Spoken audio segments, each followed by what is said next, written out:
Hi everyone, welcome back to Teaching Learning with Shweta. I'm Dr. Shweta and today I'll be talking about education in medieval period in India. We've already discussed the Vedic system of education in India and the Buddhist system of education in India in our previous video lectures. So I'll be continuing from that and we'll begin discussion on education medieval period in India. तो ये जो education medieval period जिसको हम कह रहे हैं कि medieval period of India की जो एजुकेशन है वो भी कुछ पार्ट्स में है. I will not be able to cover all of those in today's video lecture, so I will again be taking up all these parts one by one. तो आज जो मैं कवर करूंगी वो है मेजरली मुस्लिम या इस्लामिक सिस्टम ऑफ एजुकेशन जिसको हम मिडिवल पीरियड ऑफ इंडिया के अंडर ही रखते हैं. मिडिवल पीरियड में और भी आते हैं. अगर आप देखें तो ये वो पीरियड है जब बहुत सारे इन्वेजन्स होने शुरू हुए थे इंडिया में. The Dutch, the French, the Portuguese, and then the British people. They invaded India, and all of them they changed the dynamics of Indian education system. तो वो सारा जो है वो मिडिवल पीरियड के अंडर आता है जब पूरा इस्लामिक जो पीरियड है जो हमारी India when our country was under the rule of Muslim rulers, that entire period and education under those rulers, different kinds of dynasties but all under Muslim rule, वो पूरा पीरियड आता है इसमें. फिर वो वाला पीरियड भी आता है जब और जो बाकी फॉरेनर्स थे वो उन्होंने इन्वेड करना इंडिया को शुरू किया. एंड मुगल पीरियड जो कि मुस्लिम रूल का लास्ट हम कह सकते हैं, दैट स्टार्टेड डिक्लाइनिंग. तो उनकी डिक्लाइन के बाद the Dutch, the French, the Portuguese and then finally the British people started invading. उन्होंने आना शुरू कर दिया था इंडिया में. तो वो पूरा जो पीरियड है वो मिडिवल के अंडर आता है. तो आज हम खाली मुस्लिम पीरियड और उस पीरियड के अंडर जो एजुकेशन थी उसको पढ़ेंगे. क्योंकि मैंने ये पहले वीडियो में भी कहा था कि जब भी कोई नया रूल आता है या जब भी कोई रूल हो रहा होता है कंट्री में, तो वो जो किंग्स होते हैं, वो जो रूलर्स होते हैं, उनकी जो फिलॉसफी होती है, उनके जो आइडियाज होते हैं, वो बहुत स्ट्रांगली इम्पैक्ट करते हैं एजुकेशन को. उस राजा के दिमाग में जो चीजें इंपॉर्टेंट हैं वही उसी तरह की चीजें एजुकेशन में इम्पोर्टेंट हो जाती हैं. अगर हमारी एजुकेशन की फिलॉसफी मटेरियल प्रॉस्पेरिटी है तो एजुकेशन भी उसी तरह से बन जाएगी कि मटेरियल प्रॉस्पेरिटी को अचीव करने के लिए हमारा करिकुलम बन जाएगा. अगर हमारी एजुकेशन सिस्टम में जो भी रूलर्स हैं या जो भी हमारे कंट्री को रूल कर रहे हैं उनका पर्पस है स्पिरिचुअलिटी को फैलाना, तो करिकुलम भी वैसा बन जाएगा. तो ये हम देखते आ रहे हैं from the Vedic system of education कि जैसे जैसे जो फिलॉसफी एजुकेशन की चेंज होती गई है उसी तरह से करिकुलम में भी चेंजेस हमें मिलते गए हैं. तो हर जैसे बुद्धिस्ट सिस्टम ऑफ एजुकेशन का हम कह सकते हैं एक एम और आइडियल था स्पिरिचुअलिटी और निर्वाणा, तो उनका करिकुलम उसी टाइप का था. वैसे ही जब हम इस्लामिक सिस्टम ऑफ एजुकेशन की तरफ बढ़ेंगे तो उनके एम्स और आइडियल्स के हिसाब से एजुकेशन का जो नेचर है, जो करिकुलम है, जो सब्जेक्ट्स पढ़ाए जा रहे हैं, जो टीचिंग मेथड्स पढ़ाए जाएंगे, उनमें भी हमें चेंज मिलता रहेगा. तो ये बात मैं इसलिए कह रही हूँ ताकि आपको ये ध्यान रहे कि जिस तरह से जैसे जैसे पॉलिटिकल चेंजेस आए हैं हमारी कंट्री में, वो पॉलिटिकल चेंजेस की वजह से एजुकेशन में भी चेंजेस आ रहे हैं. और आज तक ये चीज होती आई है. डिफरेंट डिफरेंट गवर्नमेंट के रेजिम्स में डिफरेंट डिफरेंट प्रिंसिपल्स आए हैं. पॉलिटिकल और economics of the country has changed and उसी वजह से एजुकेशन में भी चेंजेस हमें मिले हैं. So what I want to say here is that as the governments have changed and the political scenario has changed in the country, education has always been impacted. So as we move on from the Vedic period and cross through the Buddhist period to the Islamic period and travel through the British period till the present times, we see changes in the political conditions, and these changes in the political conditions and the economic conditions of the country, they severely impact the nature of the education system in that particular time period. So the politics has always influenced education in a very big way. This is what I wanted to say here. So you'll notice the changes in the aims and ideals of the education and the curriculum of the education as the politics has changed or evolved during this entire period. So, of course, this whole Muslim, Dutch, French, Portuguese, and the early period of British arrival, all this comes under the medieval period. ये सारा ही medieval period में आता है.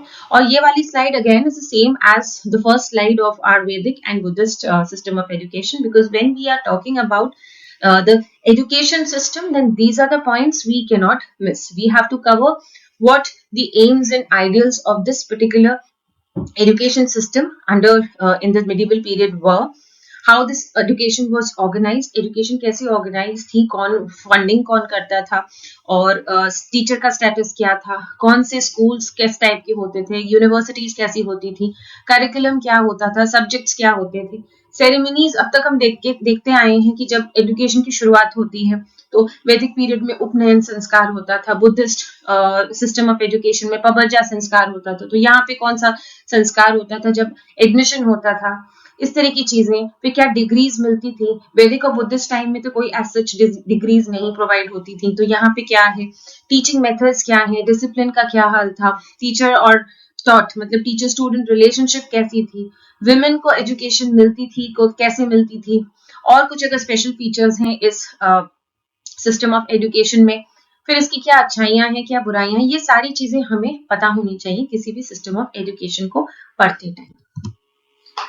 So, as I have said that in this video lecture, I'll be only covering the Islamic or the Muslim system of education. But medieval period consists of more to it. It has a description. It should include a description of the arrival of more invaders in our country.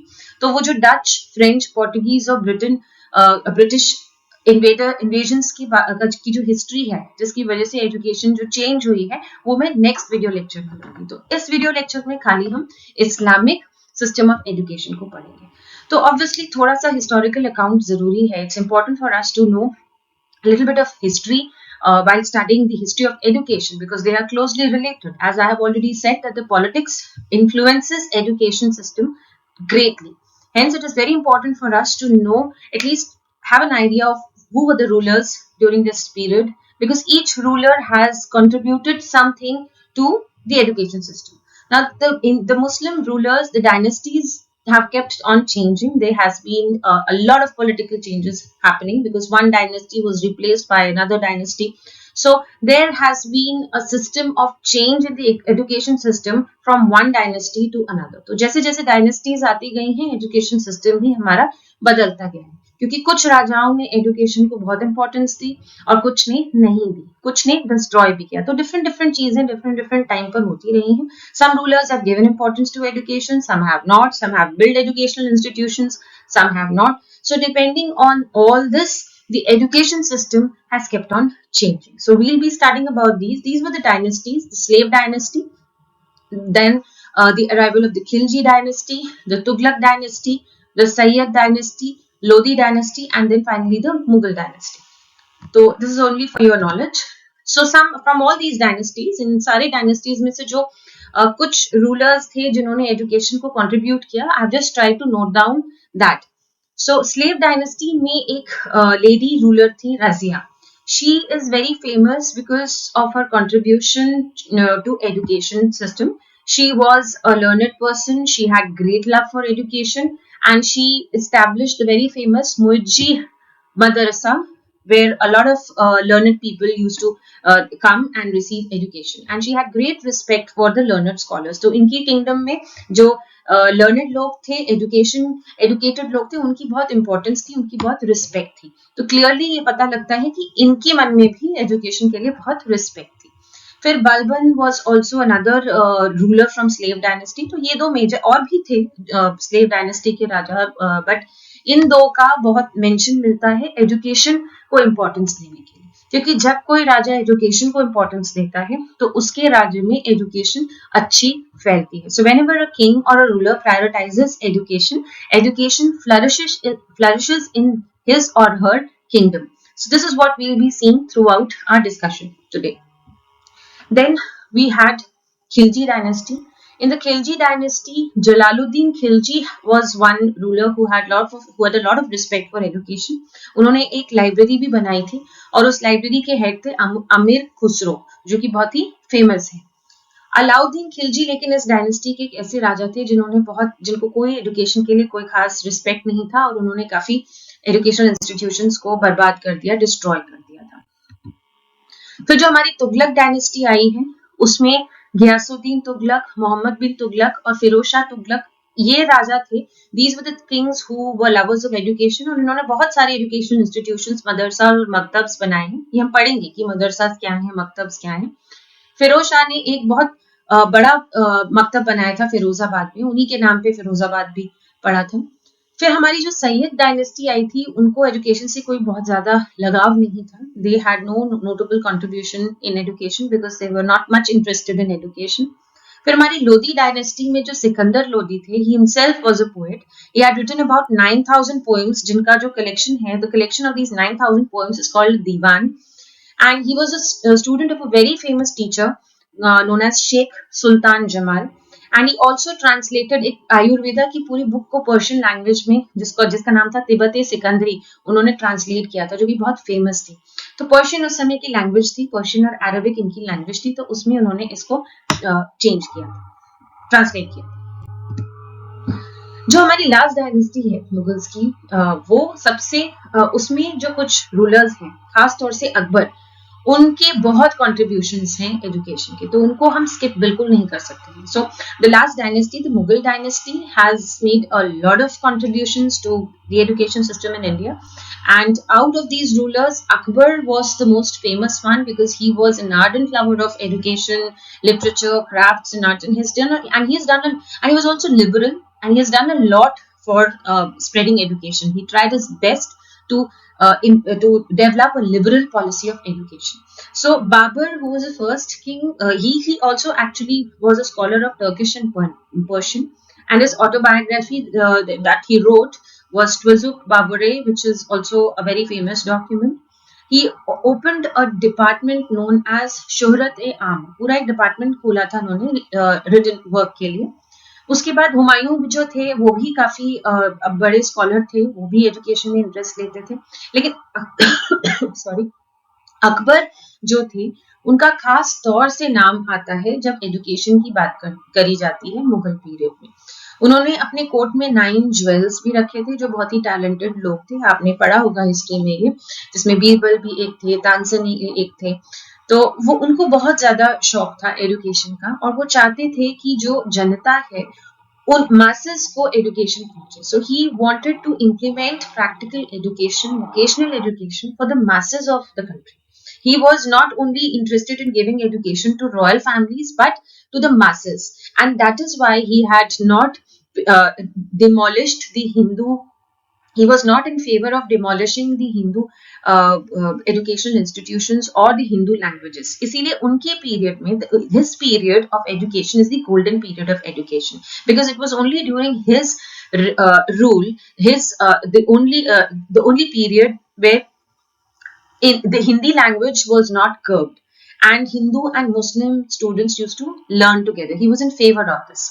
He had a place, उनकी एक जगह थी फतेहपुर सीकरी में, जिसको उन्होंने नाम दिया था इबादत खाना, जहाँ पे इस तरह के लिटरली डिस्कशंस होते थे।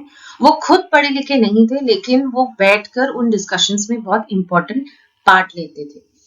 और इन्होंने ये कोशिश की थी कि जो हिंदूज और मुस्लिम्स हैं वो साथ में मदरसा में पढ़े। उनकी लाइब्रेरी में भी, उनकी पैलेस में भी एक बहुत बड़ी लाइब्रेरी थी, और सारी लैंग्वेजेस, अरबिक, पर्शियन, हिंदी, ये सब फ्लरिश हुई हैं ड्यूरिंग हिज रूल। इसके बाद जो जहांगीर और शाहजहां आए हैं, उन्होंने भी बहुत सारे मदरसास बनाए थे, मदरसा पढ़ने की जो जगह है। और सूरदास, ऐसा कहते हैं कि सूरदास, तुलसीदास जैसे जो महान कवि थे वो भी इसी पीरियड में हुए थे। So till the time of Jahangir and Shah Jahan, a lot of madrasas and maktabs, that were the educational institutions of Islamic system of education, were built. And Akbar tried since he was liberal as a person, as a ruler, he tried his best to ensure that both Hindus and Muslims, they study together, and education is not limited exclusively for the Muslims and for the royal families. And he also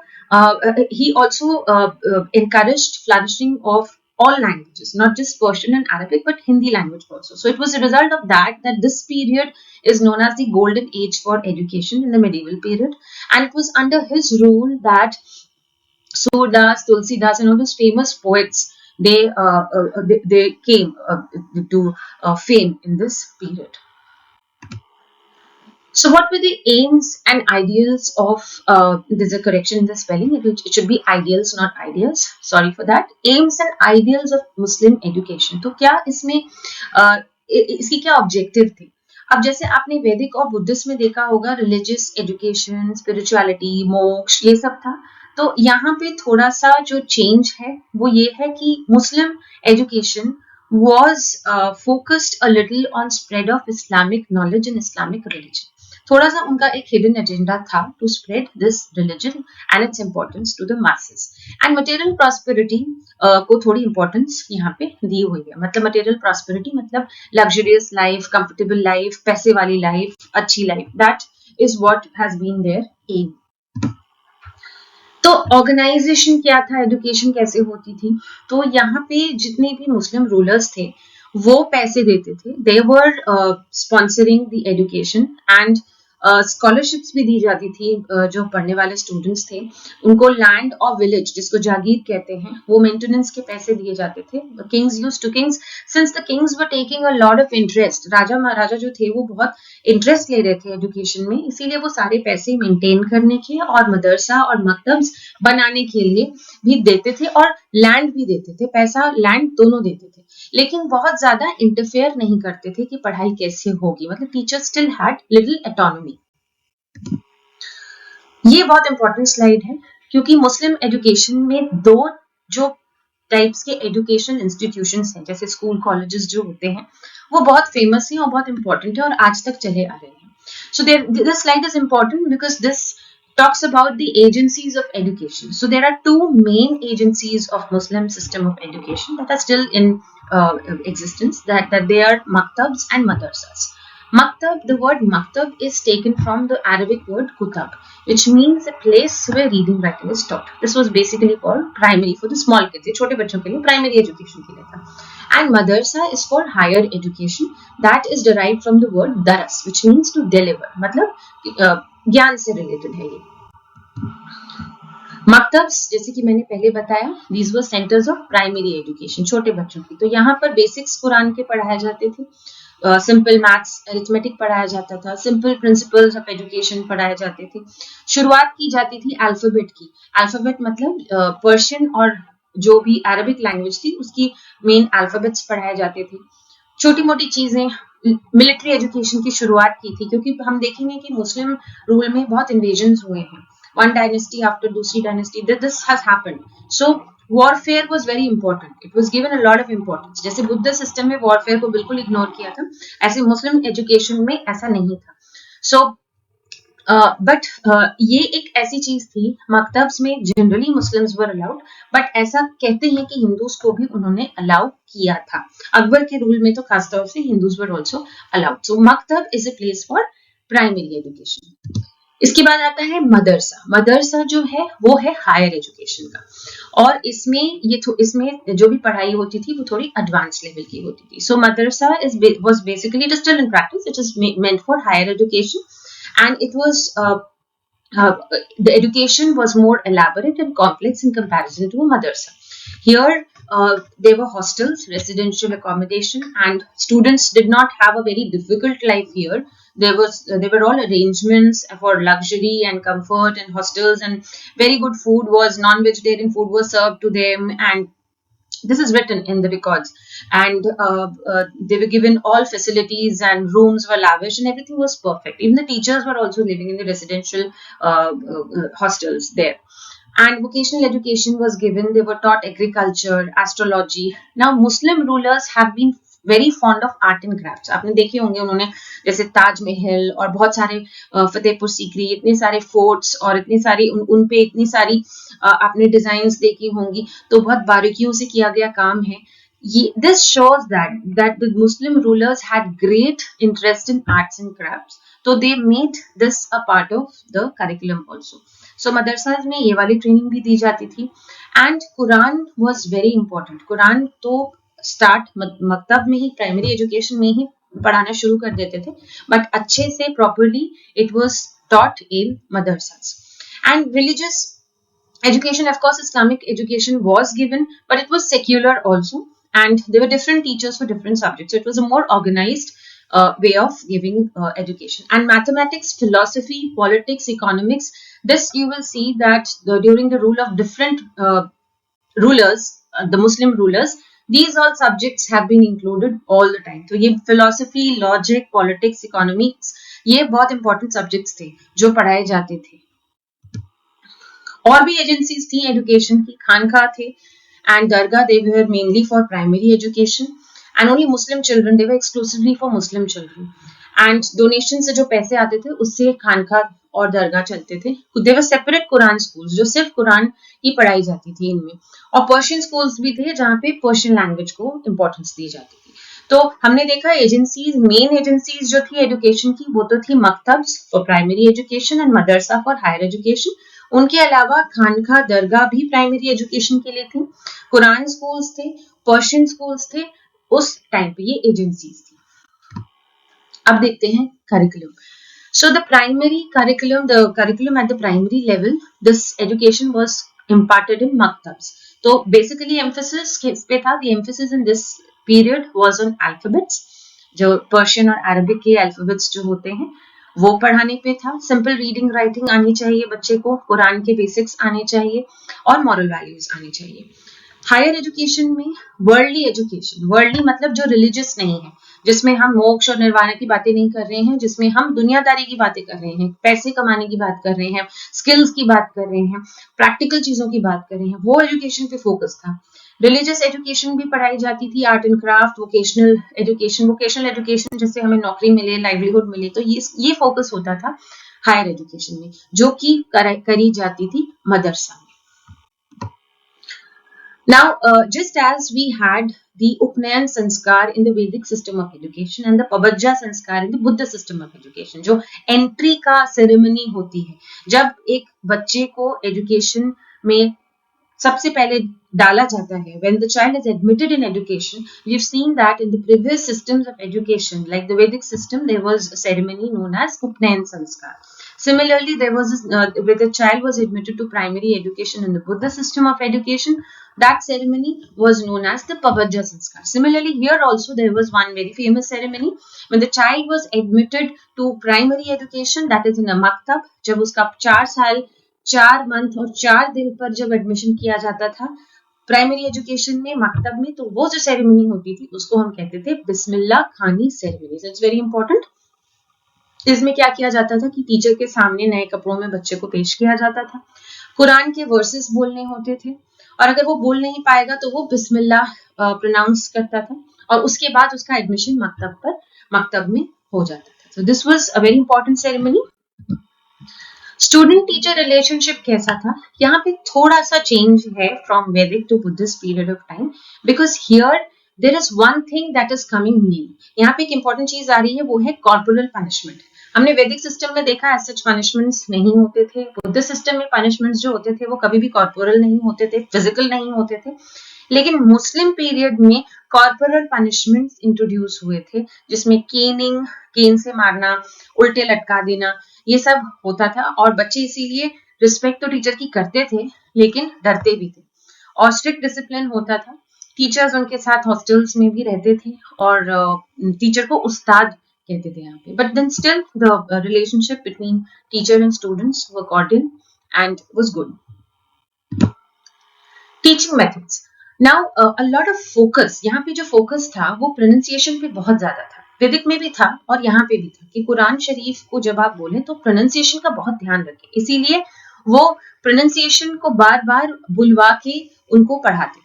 and at the same time writing पे भी बहुत focus था. तो any Akbari, जो अकबरनामा का एक part है जो अकबर ने लिखा था, उसमें ये मेंशन किया जाता है कि सरकंडा जो होता है, जो जंगली घास होती है, उससे वुडन लकड़ी की स्लेट पर बच्चे लिखते थे, और बोलने पे भी बहुत फोकस था और लिखने पे भी बहुत फोकस था, और इसी वजह से बहुत रिकॉर्ड्स हमें मिलते हैं आज. So there was a lot of emphasis on both oral and written methods of learning. Oral because pronunciation was very important, especially pronouncing the hymns of the Quran Sharif, and also it is mentioned in Ane-Akbari, which is one of the parts of Akbarnama, in which it is given, it is mentioned that students used to write on a slate on a wooden slate made up of and a pen that was made up of grass known as sarkanda. So this is why we get a lot of records, properly written records from the Muslim period, and that's an advantage, that's a merit of the system of education that we have written records. पहले के written records हमें नहीं मिले हैं इतने, क्योंकि लिखा नहीं है, सारी चीजें जो पढ़ाई की थी वो बातचीत में ही रह गई थी, लेकिन यहाँ पे सब कुछ डॉक्यूमेंट हुआ है, इसीलिए वो डॉक्यूमेंट्स हमें आज की डेट में मिलते हैं और हमें चीजों के बारे में पता करता है. सो डॉक्यूमेंटेशन बहुत इंपॉर्टेंट होता है एजुकेशन में. यहाँ पे लेक्चर मेथड से पढ़ाया जाता था. अकबर ने बहुत कोशिश की थी कि एजुकेशन थोड़ा प्रैक्टिकल बने, वोकेशनल बने, लोगों को नौकरी मिले, लाइवलीहुड हो. और यहाँ पे भी मॉनिटरियल सिस्टम था, मतलब यहाँ मॉनिटर्स होते थे, जो अच्छे बच्चे थे, जो ज्यादा पढ़ लेते थे, जो जिनको ज्यादा नॉलेज थी, उनसे जो दूसरे बच्चों को पढ़ाया जाता था. तो ये टीचिंग मेथड्स थे. Medium of instruction, there were two languages, Arabic and Persian. जैसे पाली था बुद्धिस्ट में और वैदिक में संस्कृत, वैसे यहाँ पर अरबिक और पर्शियन. अब मुस्लिम कोर्ट में जो, जैसे हमारा हाई कोर्ट और सुप्रीम कोर्ट में इंग्लिश जैसी जो लैंग्वेज होती है, वैसे उस टाइम में मुस्लिम कोर्ट में लैंग्वेज थी पर्शियन.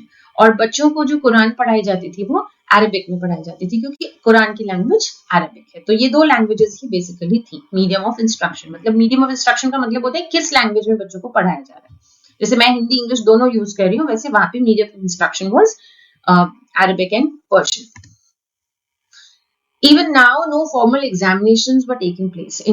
ऐसे हमने वैदिक और बुद्धिस्ट में भी देखा था कि कोई as such exams नहीं हो रहे थे. ये टीचर के ऊपर ही था. It was left to the teacher to take a decision whether the child deserved to go.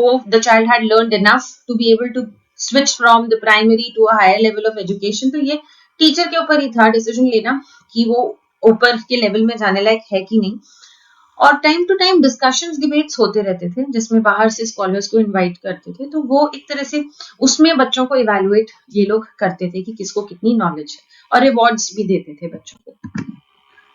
यहाँ पे एक न्यू चीज जो आ रही है वो है डिग्री सिस्टम. यहाँ पे ऐसा कहते थे कि जिसने लिटरेचर पढ़ लिया उसको काबिल बोलते थे, जिसने रिलीजन पढ़ लिया उसको आलिम बोलते थे, और जिसने फिलोसफी और लॉजिक पढ़ लिया उसको फाजिल कहते थे. तो ये एक तरह से एक डिग्री सिस्टम था. So this is one new thing that we would see in the Muslim period of education, that Kabil, Alim, Fazil, all these were names given to students who were knowledgeable in literature, religion, or who studied philosophy and logic respectively. And this is how the system of degree came into existence.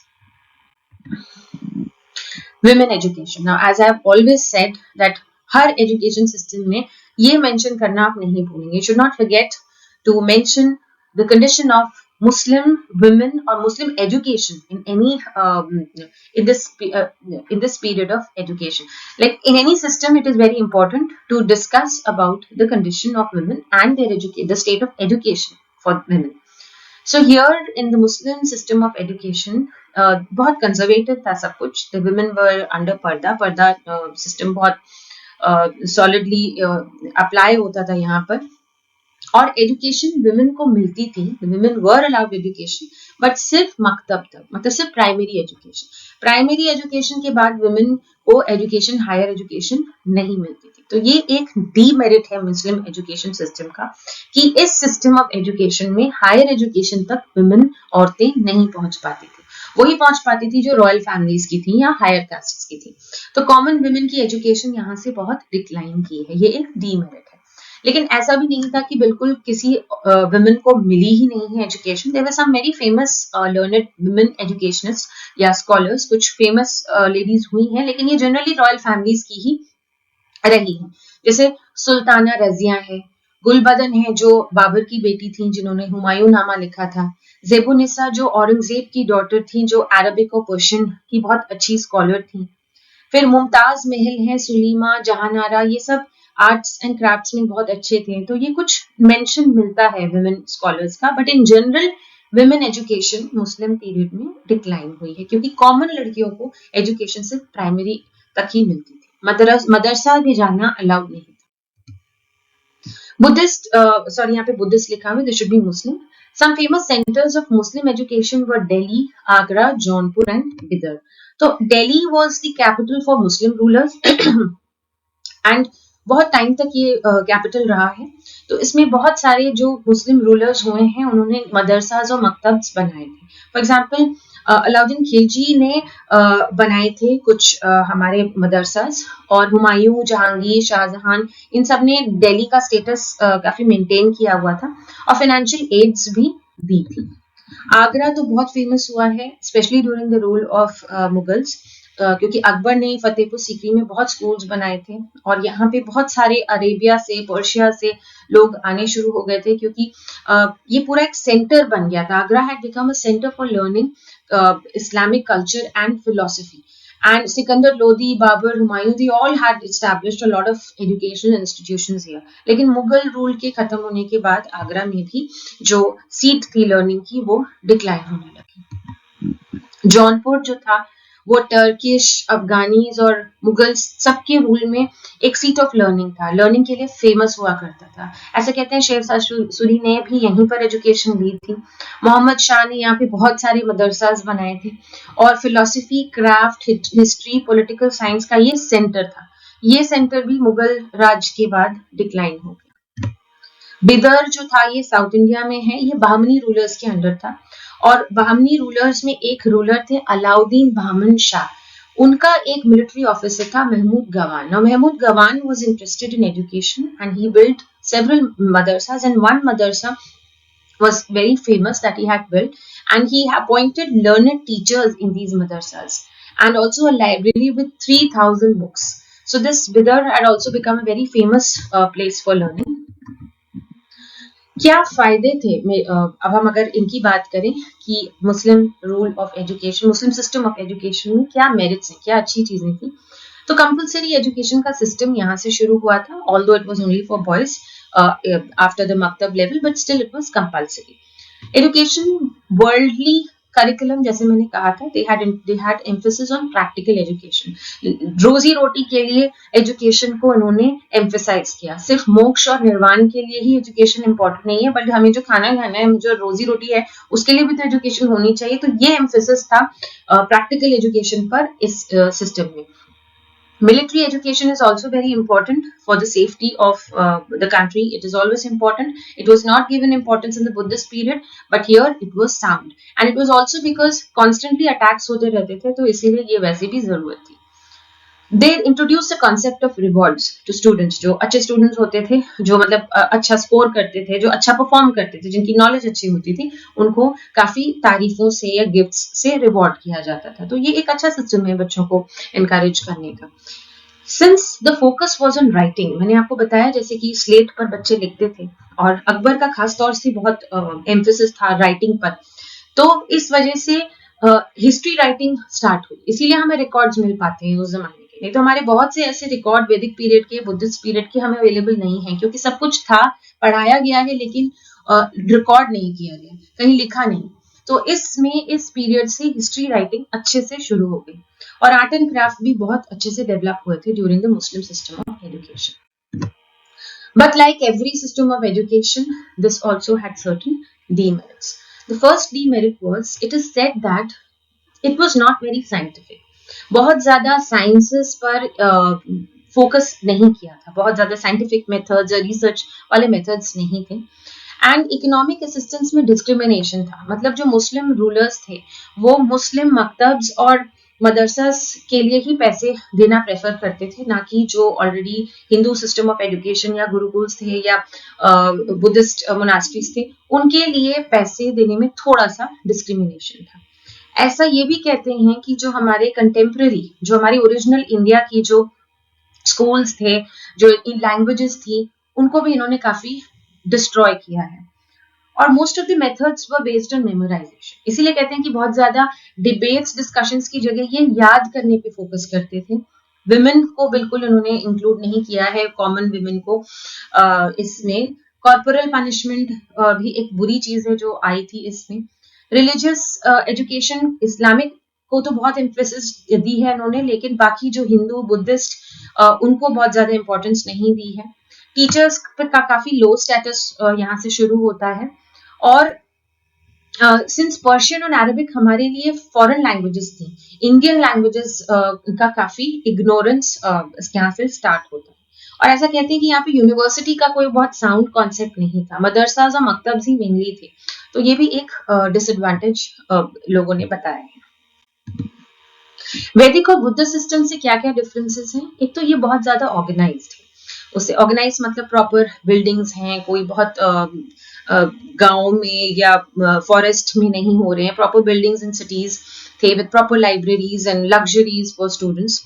And Islamic religion पर focus था, ना कि Buddhist या वैदिक time से, ये इसलिए different है। इस सिस्टम ऑफ एजुकेशन में वैदिक और बुद्धिस्ट की तरह मोक्षा निर्वाणा पे कोई फोकस नहीं था, यहाँ पे मेन फोकस था मटेरियल प्रॉस्पेरिटी पे, मतलब वेल्थ पर।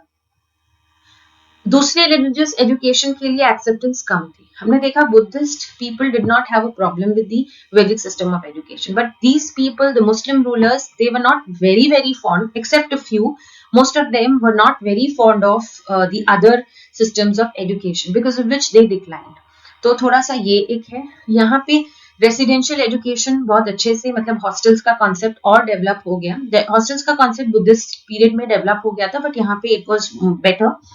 कंफर्टेबल लाइफ थी स्टूडेंट्स की, लेकिन कॉर्पोरल पनिशमेंट था। यहाँ पे रिस्पेक्ट से ज्यादा students started fearing the teachers. Teacher का स्टेटस यहाँ पे थोड़ा डिक्लाइन दिखता है, ऐसा कहते हैं रिकॉर्ड्स में, ऐसा कुछ हिस्टोरियंस कहते हैं। एंड साइंटिफिक नहीं था। बुद्धिस्ट एंड वैदिक on the other hand had more emphasis on logic and philosophy in comparison to the Muslim system of education. And one more difference is that here proper history writing emerged, whereas in Vedic period and in the Buddhist period a lot of writing could not be developed, and hence we miss out on a lot of history. बहुत सारी history हमारी इसलिए loss हो जाती है Buddhist और वैदिक की, बट यहाँ से प्रॉपर राइटिंग शुरू हुई है स्लेट पर, और बहुत रिकॉर्ड्स मिले हैं हमें, तो that's a good point and difference from the Vedic and Buddhist period. और यहाँ पे एक और डिफरेंस भी मिलता है, यहाँ मिलिट्री ट्रेनिंग को बहुत सीरियसली लिया गया है। तो ये डिफरेंस है मुस्लिम सिस्टम ऑफ एजुकेशन का वैदिक और बुद्धिस्ट सिस्टम से। So this again, I am giving you this work to do, as I had given in my previous video lectures towards the end. आपको ये सोचना है कि इस्लामिक सिस्टम ऑफ एजुकेशन में कौन कौन से पॉजिटिव पॉइंट्स हैं जो हम आज की अपनी सिस्टम ऑफ एजुकेशन में डाल सकते हैं, और कौन से ऐसे पॉइंट्स हैं जो आपको अच्छे नहीं लगे हैं, which is not suitable for our present. So you have to do this thing, write it somewhere. In the end, when we cover all the systems of education, we will be taking up this discussion. So you should always give a thought to, because every system of education has something to offer and imbibe in the present system of education. So you have to think about this also. The next presentation will be also medieval part 2. अभी हमने medieval period का part 1 किया है, जिसमें majorly Islamic system of education ही आती है। जो दूसरा part होगा वो भी medieval part होगा, लेकिन उसमें होगा arrival of the Dutch, French, Portuguese and the arrival of British, और ब्रिटिश का जो शुरुआत थी इंडिया में, और कैसे एजुकेशन उनके अंडर चेंज होने लगी। तो जो मिशनरीज का सेटअप था, all those missionary schools started setting up, and the spread of Christianity, all that, the beginning of all that is what we will be taking up in the next video lecture, which will be under the title education in the medieval period part 2. So this was part 1. This was also medieval period, but this was majorly about Islamic system of education. And in the next video lecture, we'll be talking about the arrival of these Dutch, French, Portuguese and the influences on education, because they brought their principles and started propagating their own principles of education through missionary schools in our country. And then also this includes the period where the British entered India and started propagating their rule as well as their culture and education in India. तो उन्होंने भी India में entry करी और अपने schools खोले, missionary schools खोले, और उनको फैलाने की, उनके थ्रू अपनी क्रिश्चियनिटी और एजुकेशन और अपनी प्रिंसिपल्स, जो लाइफ फिलॉसफी, उनको फैलाने की जो कोशिश की, वो सारा हम पढ़ेंगे इन द नेक्स्ट वीडियो लेक्चर। तब हमारा medieval पीरियड कवर होगा। So stay tuned and do follow the sequence. ये मैं हमेशा बोलती हूँ कि मेरे वीडियो लेक्चर्स के सीक्वेंस को हमेशा फॉलो करिए फॉर बेटर अंडरस्टैंडिंग। और अगर आपको वीडियो मेरे अच्छे लग रहे हैं तो please like them, please subscribe to my channel, and wait for much more content on education. Thank you. Have a nice day.